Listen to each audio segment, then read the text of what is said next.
आज के इस वीडियो में हम मेवाड़ के सिसोदिया वंशी शासक उदय सिंह के बारे में अध्ययन करते हैं। इससे पहले हम पूर्व के घटनाक्रम के बारे में थोड़ी चर्चा कर लें ताकि चीज़ें क्लियर हो जाएं। जैसा कि आपको विदित है कि महाराणा संग्राम सिंह ने शासन के अंतिम दिनों में अपनी पत्नी हाड़ी रानी क्रमवती के प्रभाव में आकर रणथंभौर का इलाका अपने छोटे पुत्रों विक्रमादित्य और उदय सिंह को सौंप दिया। इससे उनका जो ज्येष्ठ पुत्र था रतन सिंह वह नाराज था, यानी एक प्रकार से परिवार में कलह के बीज बो दिए थे इस घटना ने। परंतु इसी दौरान आपको पता है कि खानवा के युद्ध में घायल हो जाने पर जनवरी 1528 ईस्वी में सांगा का देहांत हो जाता है और उसके बाद में शासक बनते हैं रतन सिंह। यानी सांगा का देहांत हो जाता है 1528 ईस्वी में और उसके बाद में अगले शासक बनते हैं कौन? रतन सिंह शासक बनते हैं।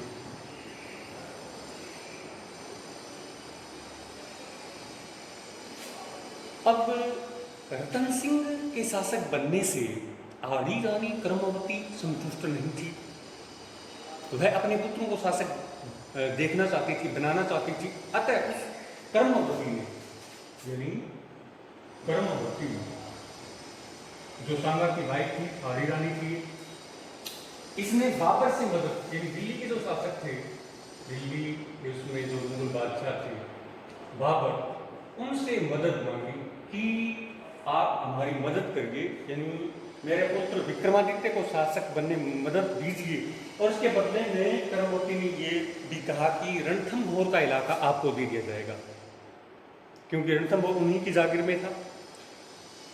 और क्योंकि यह योजना क्रियान्वित होती उससे पहले ही बाबर का 1530 ईस्वी में देहांत हो जाता है। उसके बाद में क्रमवती का भाई था सूरजमल भाड़ा। इसके साथ शिकार खेलते हुए रतन सिंह एक दिन सूरजमल की शिकार का साजिश बन जाता है। कौन? रतन सिंह। और इस प्रकार से हाड़ी रानी क्रमवती का पुत्र विक्रमादित्य शासक बनता है। कहां का? मेवाड़। परंतु विक्रमादित्य नितांत अयोग्य शासक था और सुरा सुंदरी जैसे वेशनों में डूबा रहता था। उसके शासनकाल में गुजरात के शासक बहादुर शाह ने, कहाँ के शासक? गुजरात के शासक बहादुर शाह ने 2 बार आक्रमण किया इसके ऊपर, मेवाड़ के ऊपर 2 बार आक्रमण किया और दोनों ही बार वह मेवाड़ को लूटने में कामयाब रहा। यदि इस दौरान क्रमवती ने उस समय के मुगल शासक हुमायूं, जो बाबर का लड़का था, उनसे मदद लेने की प्रयत्न किए थे, परंतु उस प्रयत्नों में उनको कोई विशेष सफलता नहीं मिली थी। तो इनकी अयोग्यता की वजह से मेवाड़ के सामंत बड़े रुष्ट थे। किनसे? विक्रमादित्य से। उसके बाद में क्या हुआ आपको ये पता है कि महाराणा रायमल का ही पुत्र था सांगा, परंतु जो ज्येष्ठ पुत्र था रायमल का, उसका नाम था रायमल का जो ज्येष्ठ पुत्र था उसका नाम था पृथ्वीराज, जो कि सिरोही के शासक जगमाल द्वारा दिए गए विषयुक्त लड्डुओं के खाने से मृत्यु को प्राप्त हुआ था। इसका एक अनोरस पुत्र था जिसका नाम था बनवीर। इसने क्या किया, एक दिन अवसर देख करके विक्रमादित्य को मौत के घाट उतार दिया और स्वयं शासक बन गया।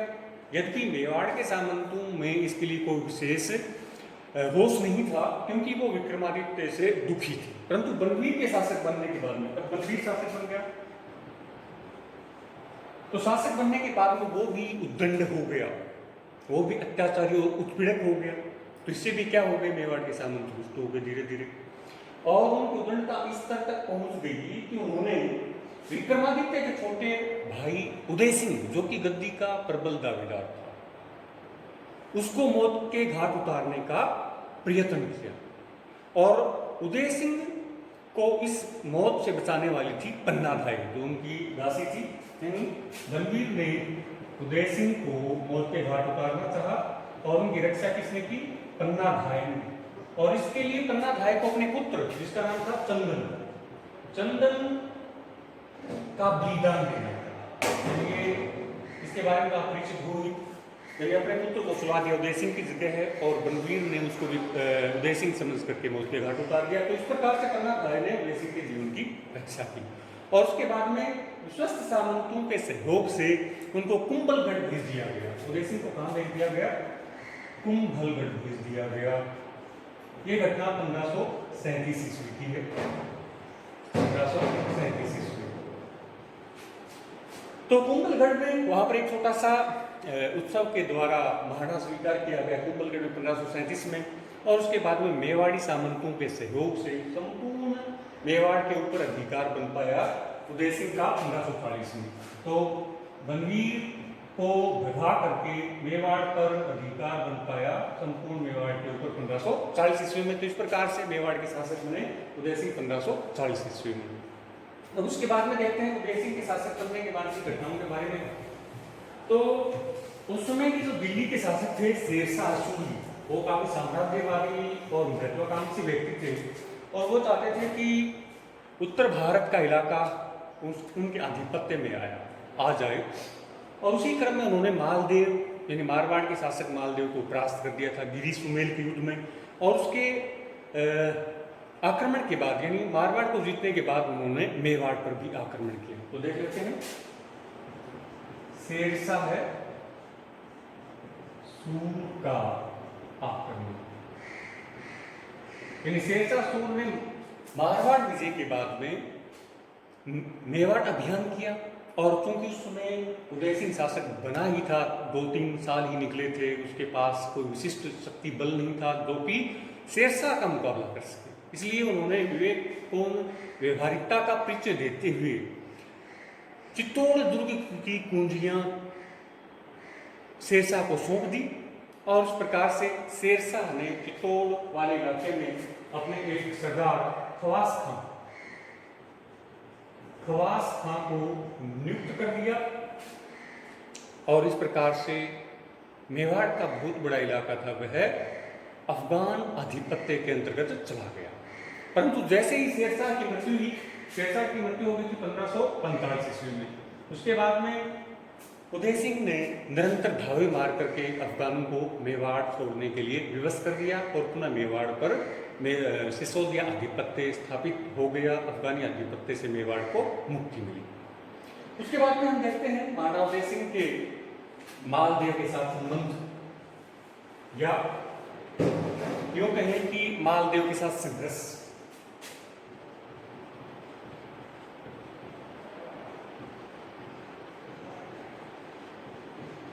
आपको पता है कि मालदेव मारवाड़ के शासक थे, और उनके साथ संघर्ष कैसे होता है कि उस समय अफगान प्रतिनिधि यानी अजमेर में एक अफगान प्रतिनिधि थे जिसका नाम था हाजी खान। अजमेर में एक अफगान प्रतिनिधि थे जिसका नाम था हाजी खान। हाजी खान के पास काफी संपदा थी, और उस संपदा को हस्तगत करने के लिए मालदेव ने एक सेना भेजी थी अजमेर। तब हाजी खान ने मारवाड़ की सेना से या मालदेव की सेना से खुद की सुरक्षा के लिए उदय सिंह से सहायता की याचना की। तब उदय सिंह ने एक सेना भेजी। तो उदय सिंह और हाजी खान की सम्मिलित शक्ति को देख करके मालदेव ने अपने सैनिकों को यह सेना वापस लौटाई। मालदेव की सेना को कोई विशेष सफलता नहीं मिली।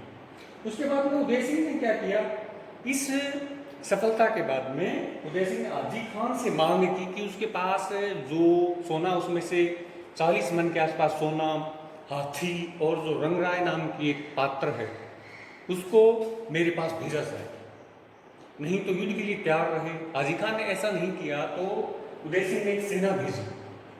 उदय सिंह ने जब सेना भेजी तब हाजी खान ने इस बार किससे सहायता मांग ली, मालदेव से सहायता मांग ली। और उसके बाद में हरमाड़ा का युद्ध होता है। हरमाड़ा का युद्ध 1557 ईस्वी, यानी उदय सिंह द्वारा हाजी खान से सोना, हाथी और रंगराय पात्र मांगे जाने पर हाजी खान ने मालदेव के से सहायता मांगी। मालदेव की सेना आ गई और मालदेव हाजी खान की सेना के साथ महाराणा उदय सिंह यानी मेवाड़ की सेना का हरमाड़ा में युद्ध होता है। और इस युद्ध में उदय सिंह की हार होती है मालदेव और गाजी खान की सेना की विजय होती है।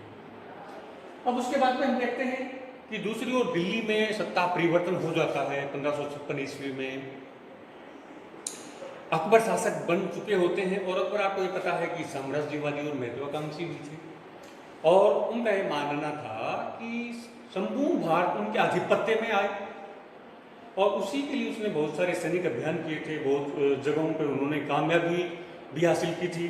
लेकिन उनके मेवाड़ पर जो आक्रमण करने के कारण थे उनके बारे में चर्चा कर लें। अकबर द्वारा मेवाड़ पर आक्रमण, अकबर द्वारा मेवाड़ पर आक्रमण। तो पहले इन कारणों के बारे में चर्चा करें। तो सबसे प्रथम जो कारण था, अकबर का मानना था कि गुजरात और मालवा पर स्थायी आधिपत्य के लिए मेवाड़ वाले इलाके पर अधिकार रहना जरूरी है, क्योंकि गुजरात और मालवा जाने के लिए मेवाड़ ही मुख्य मार्ग, यानी यहीं से निकलते थे मार्ग। तो गुजरात और मालवा की सुरक्षा के लिए मेवाड़ पर आधिपत्य स्थापित करना जरूरी है। तो एक तो ये कारण था। इसमें क्या आ जाएगा? नंबर 1, गुजरात व मालवा पर मुगल आधिपत्य के लिए आवश्यक था मेवाड़ पर अधिकार करना। दूसरा कारण क्या आ जाएगा कि उनका मानना था कि यदि मेवाड़ के शासकों ने अधीनता स्वीकार कर ली तो राजपूताने के ज्यादातर शासक स्वतः ही अधीनता स्वीकार कर लेंगे, क्योंकि मेवाड़ राजघराने की संपूर्ण राजस्थान में, राजपूताने में बड़ी प्रतिष्ठा थी। यद्यपि उससे पहले 1562 ईस्वी के आसपास जो कछवा वंशी आमेर के शासक थे भारमल, उन्होंने अपनी पुत्री का विवाह भी कर दिया था, अधीनता भी स्वीकार कर ली थी, परंतु उससे कोई विशिष्ट प्रभाव राजस्थान की रियासतों का, राजपूताने की रियासतों का नहीं पड़ा, उनका किसी ने अनुसरण नहीं किया।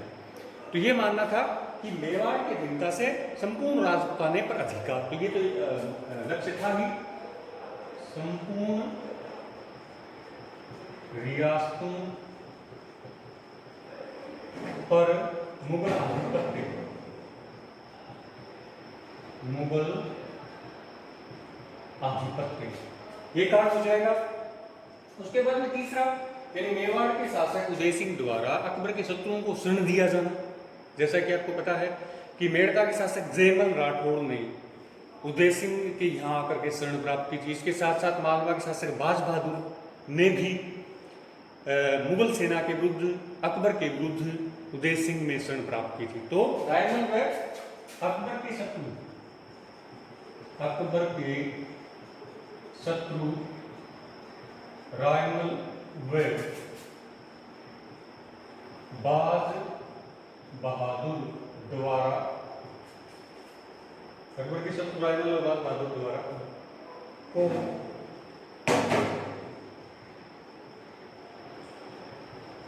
उदय सिंह द्वारा आश्रय दिया जाना,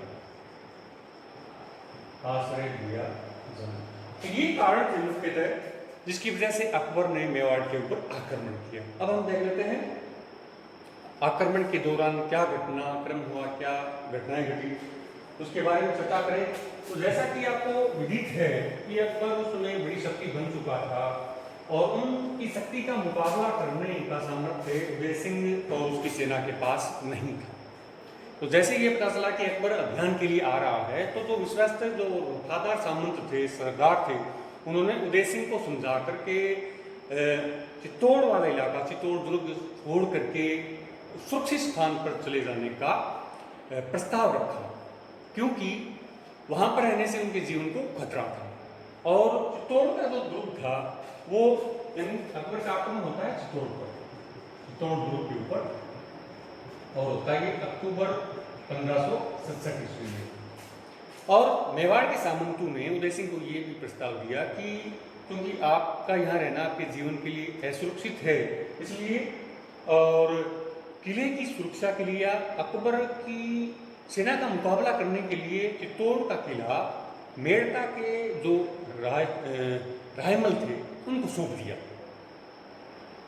मेड़ता के जयमल, सॉरी, मेड़ता के जयमल को सौंप दिया, जयमल मेड़ दिया को। चित्तौड़ का किला किसको सौंप दिया? जयमल मेड़ थे। और इनका सहयोग देने के लिए नियुक्त कर दिया पत्ता केवलिया, जो पत्ता केवलिया थे इनको सहयोग देने के लिए नियुक्त कर दिया पत्ता केवलिया को। और उदय सिंह स्वयं कहाँ चले गए? गिरवा के पहाड़ी इलाकों में चले गए, दुर्गम पहाड़ी इलाकों में चले गए, जहाँ पर मुगल सेना उनका ढूंढ न सके या उनका कुछ अहित न कर सके। उसके बाद में पूर्व संसदीय में आपको ये पता है कि घेर लिया गया है चित्तौड़ का किला, लंबी घेराबंदी चलती है, तीनों ओर से मोर्चाबंदी कर दी गई चित्तौड़ के घेरे की, बारूदों के माइंस लगाए गए वहाँ पर बारूदों के विस्फोट के लिए इस प्रकार से व्यवस्था की गई। और लंबी घेराबंदी के बाद में किले में अनाज का भी भाव होना शुरू हो गया था। इसके साथ किले की दीवारें बार बार उखाड़ दी जाती थी। ये राजपूत सैनिकों ने उनका पुनर्निर्माण भी करवाया। और इसी दौरान एक दिन जयमल थे, वो अकबर की गोली का शिकार बन जाते हैं जब वो पुनर्निर्माण करवाए रहे थे। उसके बाद में एक प्रकार से नेतृत्व के भाव में राजपूतों ने अंतिम युद्ध लड़ने का निश्चय किया और राजपूत महिलाओं द्वारा जोहर व्रत का अनुष्ठान किया गया। उसके बाद में राजपूत वीरों ने केसरिया बाना पहन करके मुगल सेना पर तीव्र प्रहार किया। और फरवरी 1568 में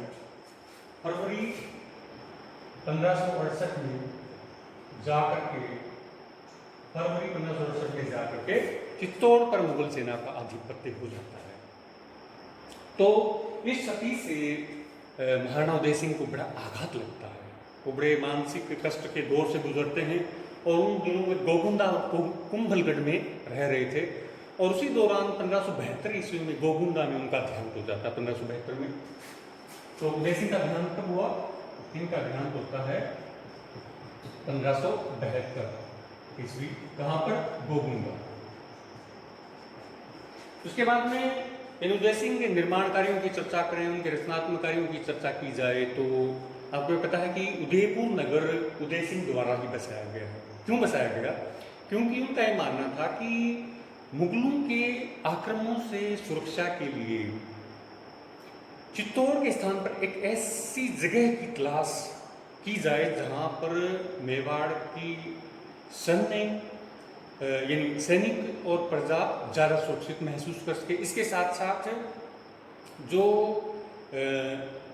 मुगल तोप खाना है वो ज़्यादा प्रभावी साबित नहीं हो सके। इसके लिए उन्होंने प्राकृतिक सुरक्षा के लिहाज से ज़्यादा महफूज स्थल यानी जो मेवाड़ का दक्षिणी इलाका था, पहाड़ी इलाका था, वहाँ पर उदयपुर नामक नगर की नींव रखी।